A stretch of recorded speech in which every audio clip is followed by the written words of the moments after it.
Juste avant que la vidéo ne commence, je voulais te prévenir qu'il y a une FAQ en préparation, donc si tu as la moindre question sur absolument n'importe quel sujet, que ce soit ta vie étudiante, des questions plus perso dans la limite du raisonnable bien évidemment, ou je ne sais quoi d'autre, vraiment des questions random ou ce que tu veux, hésite pas du coup à me les poser soit sur le dernier post que j'avais partagé sur YouTube, soit en commentaire de cette vidéo, soit, si tu préfères, en DM sur Insta. C'est toi qui vois là où tu es le plus à l'aise. Et je répondrai à ces questions dans quelques semaines parce que ça fait quand même un peu plus d'un an ou un an bientôt que je n'ai pas fait de FAQ, donc il serait temps de faire un petit peu de nouvelles. Voilà. Hello, bienvenue sur Reportart. On se retrouve aujourd'hui pour la deuxième partie de comment analyser une œuvre. Et juste avant, dans la toute première vidéo, qu'il faut aller voir avant celle-là, sinon tu vas pas tout bien comprendre, j'avais dit que l'analyse se ferait en 2 parties, mais finalement elle va se faire en 3 parties, tout simplement parce que là on va plutôt parler de la phase de recherche, vers où partir quand on a une œuvre et que on ne sait pas vraiment par où commencer. Il y a beaucoup d'éléments dans l'œuvre que j'avais présentée, donc par où on va quoi? Où est-ce qu'on commence? Et il y aura la 3e étape où ça sera vraiment plus pour ceux qui sont dans les études en histoire de l'art. Même un amateur, il n'y a pas de souci s'il veut aussi structurer sa pensée en faisant un plan, en créant une problématique, etc. Mais ça, on le verra plutôt dans une 3e partie. Comme ça, ceux qui veulent s'arrêter à cette étape-là de recherche et qui sont satisfaits juste d'avoir trouvé des informations sur l'œuvre, peuvent s'arrêter ici, et ceux qui veulent aller encore plus loin et structurer vraiment leur pensée et établir une réflexion autour d'une œuvre, ça sera dans la 3e partie. Maintenant que tout ça est dit, on va pouvoir passer du coup à cette fameuse phase de recherche. Pour ce qui est de la méthodologie en histoire de l'art, elle est assez différente de ce qu'on a pu t'enseigner en histoire quand tu étais au lycée ou à travers tes expériences et tes études. Généralement, en histoire, on te parle d'une méthodologie en entonnoir, c'est-à-dire qu'on part du général pour aller au plus précis. L'histoire de l'art, c'est une autre méthodologie parce qu'en fait, comme on étudie une production d'une certaine époque, on est déjà dans le particulier et du coup, on a plutôt un entonnoir inversé, c'est-à-dire que notre œuvre, c'est le particulier qui va nous permettre d'aller sur du général, mais à nuancer parce que lors d'une analyse, il faut jamais partir de son œuvre. C'est-à-dire que ton œuvre va pouvoir te permettre de voir des choses sur une époque, sur un point précis, sur un commanditaire, sur un artiste, sur quelque chose comme ça, révéler l'importance d'un événement historique, je ne sais pas, quelque chose comme ça, mais il faut pas oublier de ne jamais se détacher de son œuvre.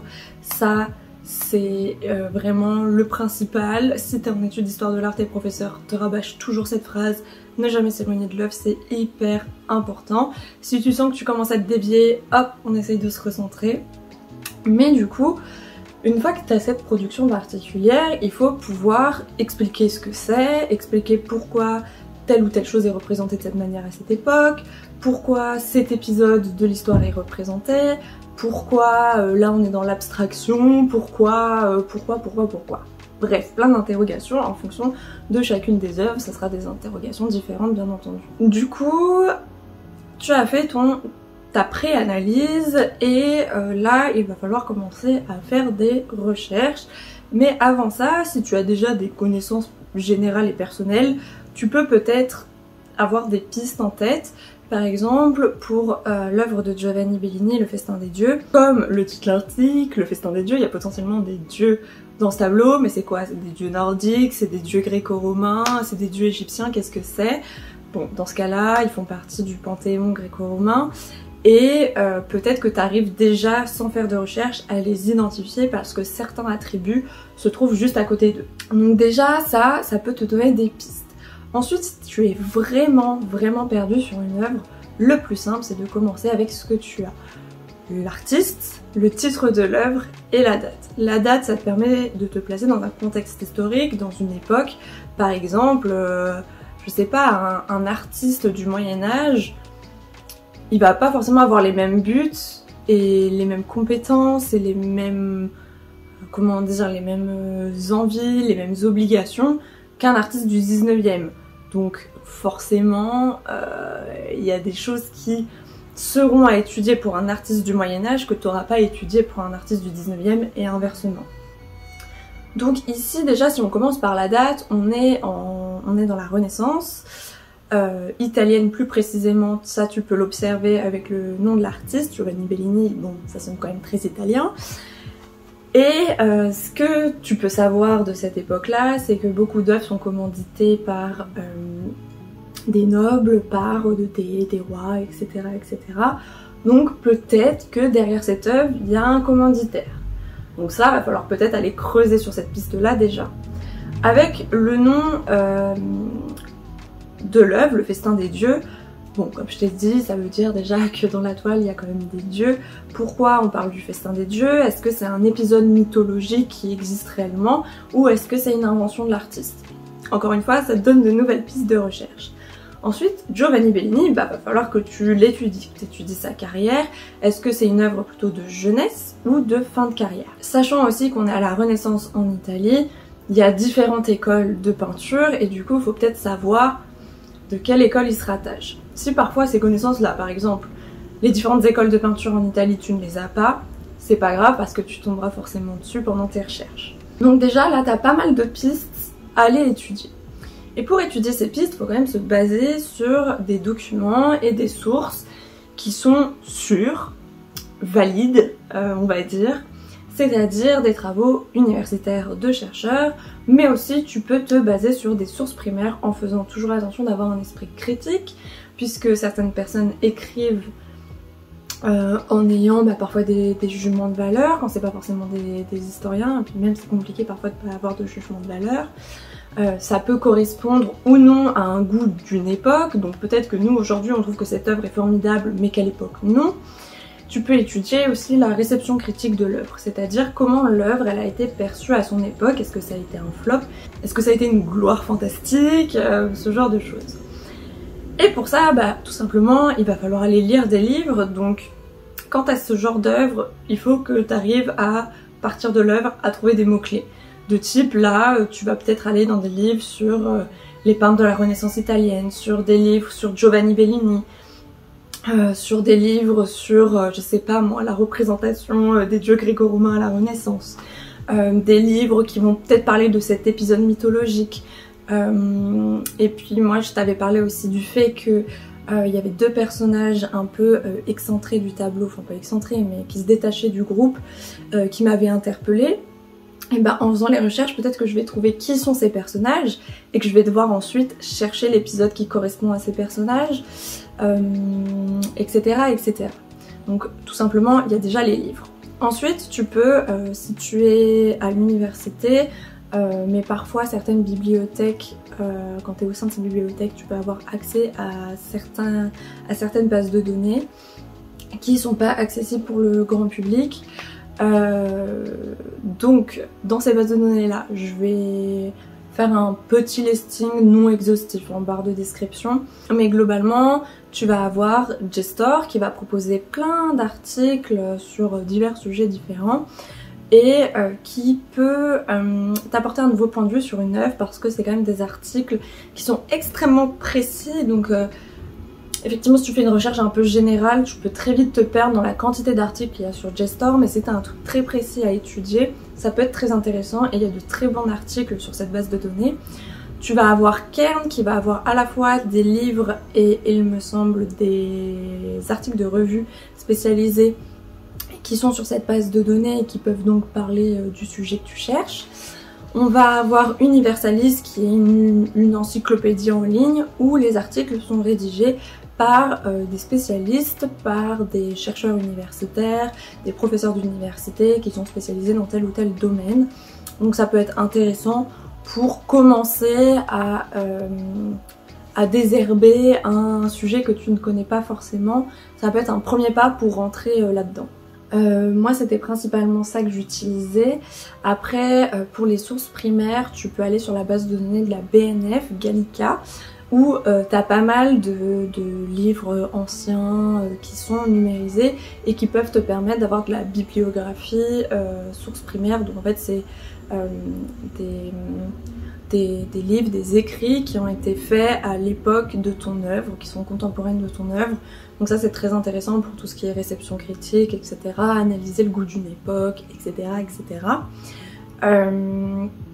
Aussi, il y a maintenant Retro News qui, il me semble, dépend aussi de la BNF, qui est en fait la numérisation d'énormément de journaux, de la création du concept de journal jusqu'à je ne sais pas quelle époque. Mais ça peut beaucoup te servir, notamment pour des œuvres du 19e, pour avoir de la réception critique, ou si tu fais une recherche peut-être un peu plus monographique et pas forcément une analyse d'œuvre, ça peut être toujours intéressant. Et dans ma tête, ça c'était vraiment les bases de données que j'utilisais le plus à l'époque. Je t'en mettrai d'autres en bas et si je les ai pas décrites dans la vidéo, je te ferai un petit descriptif au cas où si ça t'intéresse. Mais du coup c'est pareil. Ce qui va faire que quand tu vas commencer un peu à prendre des notes dans les livres, dans les articles que tu trouves, etc., tu vas commencer à te retrouver avec quand même pas mal d'informations qui sont assez désordonnées, etc. Ce qu'il va falloir faire avant de commencer à créer ton plan, et ça on l'abordera dans la troisième partie, c'est un peu trier le tout. Tu vas avoir des informations qui vont se retrouver un peu dans le même thème. Par exemple, il y aura des informations qui sont par rapport à l'artiste. Il y aura des informations qui vont parler de l'histoire de l'œuvre en tant que telle. Il va y avoir des informations qui vont parler du fameux passage mythologique qui est dans cette œuvre, etc., etc. Et avec toutes ces informations, tu vas pouvoir faire un tri, mais voir aussi que parfois, certains auteurs et chercheurs sont d'accord sur certaines choses, mais aussi sont parfois en désaccord.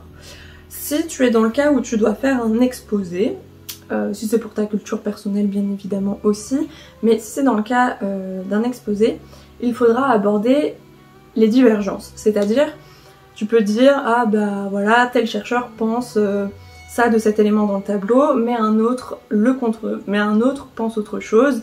Moi, personnellement, je préfère cette théorie. Tu peux, si tu t'en sens capable et assez sûr de toi, tu peux peut-être incliner ta préférence par rapport à ce que tu as étudié, à toutes les informations que tu as accumulées. Peut-être qu'il y a une théorie qui pour toi te fera plus sens qu'une autre, mais c'est important quand même de parler de toutes les théories possibles.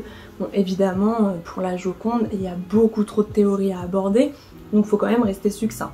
Mais sur celle-là, ça peut être intéressant d'aborder les différents points de vue des chercheurs pour montrer que cette œuvre, on n'a pas d'informations de A à Z à 100% sûres, il y a quand même des nuances à apporter et c'est important de le dire.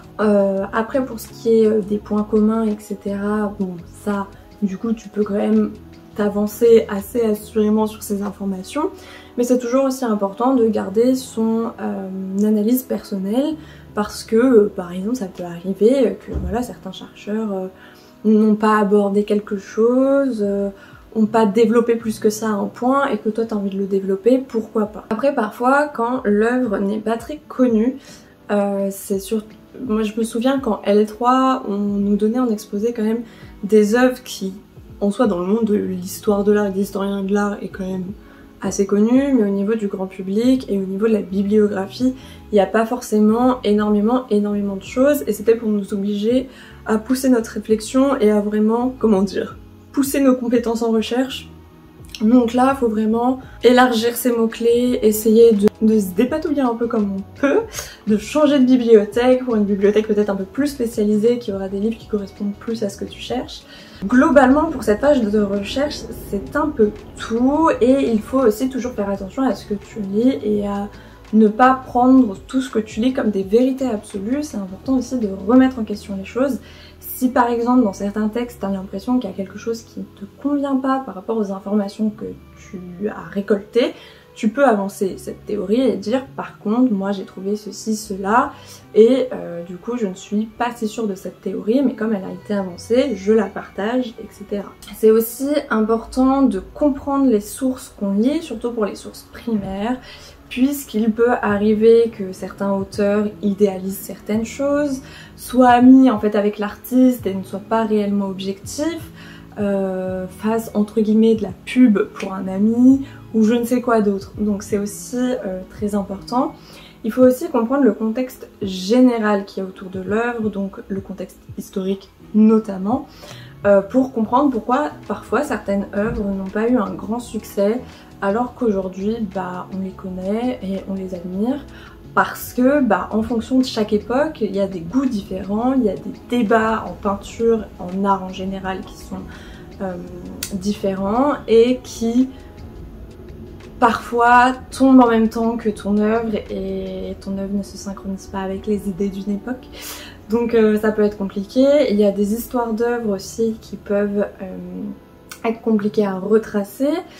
Il y a des œuvres qui ont disparu, il y a des œuvres qui ont été spoliées, volées, etc. Donc il y a pas mal de problématiques en fonction de l'objet que tu vas étudier. Là, pour ce cas-ci, c'est quand même une commande et ce qui peut être intéressant à voir, surtout, je tiens à le préciser pour les œuvres de la Renaissance, c'est de voir si ce tableau, il a été fait que pour faire ce tableau ou s'il fait partie d'un programme de plusieurs œuvres et tableaux. Et s'il correspond du coup à peut-être un programme qu'aurait fait un humaniste ou ce genre de choses. Donc c'est pareil aussi, chaque époque a ses problématiques, surtout à la Renaissance où parfois on perd le sens des choses qui sont représentées parce que c'est une culture qu'on n'a pas forcément encore. Et donc ça peut être compliqué de retrouver un peu tout ça, mais il faut toujours, voilà, surtout pour la Renaissance, penser à regarder si ça ne fait pas partie d'un programme, qui est le commanditaire, pourquoi il veut ça, quelle est aussi par exemple l'histoire de ce commanditaire au niveau de sa biographie, etc. Parce que tous ces éléments vont te permettre, une fois que tu as récolté tout plein d'informations, de réfléchir sur l'œuvre et de te poser une question qui sera ta problématique pour le plan. Une œuvre ne veut pas forcément dire une seule problématique, bien évidemment, il peut avoir plein de problématiques en fonction de l'axe que tu veux étudier et en fonction des recherches que tu as menées et de ton intérêt personnel aussi. Je veux dire, il n'y a pas une problématique figée par œuvre, notamment si tu fais des exposés pour la fac, le prof il s'attend pas à avoir une seule problématique qui est figée dans le marbre et c'est uniquement cette problématique là qu'il voudra pour l'exposer. Il peut avoir plein d'axes différents et justement ça peut être rafraîchissant d'avoir une problématique qui ne correspond pas forcément à ce qui est fait d'habitude. Et ça, on en parlera dans une troisième partie. Là, c'était surtout la phase de recherche et encore une fois, on pense à ne jamais s'éloigner de l'œuvre et à rester accroché à elle. Nous, on se retrouvera dans une prochaine vidéo. Salut!